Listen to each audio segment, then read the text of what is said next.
Hey everyone, I'm Whitney from whitneysews.com, and today I have a new sewing tutorial to share. About a month or two ago, my sister asked me to make a fabric banner for my nephew's first birthday party. And my mom taught me a really cool little trick to make the fabric flags with only one seam in them. And the seam goes right up the back. And so I thought it was pretty cool and I wanted to share it with you all. The pattern will be available at whitneysews.com under the free patterns tab. So if you want to make this project, just head over there and click that and you can download and print your pattern. And so what you'll need is coordinating fabrics, the downloaded pattern, pattern weights, bias tape, pins, thread, a cutting tool, an iron and ironing surface, and a sewing machine. Fold your fabric right sides together and place the pattern on the fold. To save time, I use pattern weights instead of pens to hold my pattern in place. I cut 2 from each fabric for a total of 14 for my banner. Sew along the longest non-folded side with a 1/4 inch seam allowance. I double checked with my ruler and the wider side of my presser foot is 1/4 inch. So I'm using that as my guide while sewing this seam.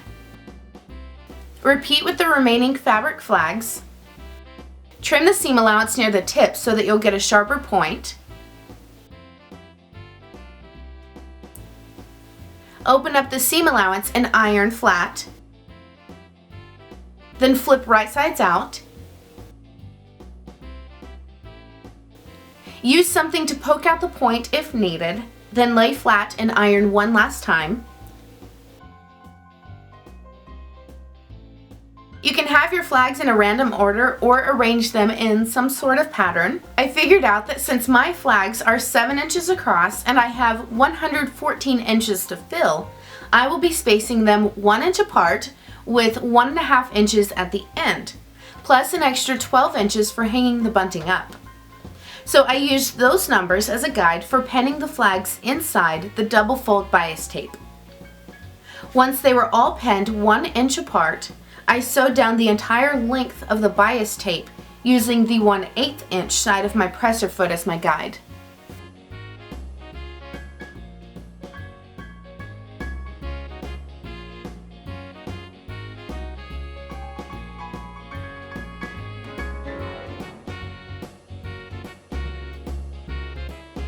The banner turned out super cute and looked great at the party, and by the way, isn't my nephew adorable? If you give this project a try, I would love to see pictures. You can either email them to me or put them on the Whitney Sews Facebook page. This is a project that will leave you with quite a few fabric scraps, and you definitely want to save those because there's always little projects and things that you can use scraps for, and I will have a tutorial up in the next couple weeks that will make use of your fabric scraps. And I hope everyone is having a great week, and I will see everyone later with more sewing tutorials. Bye!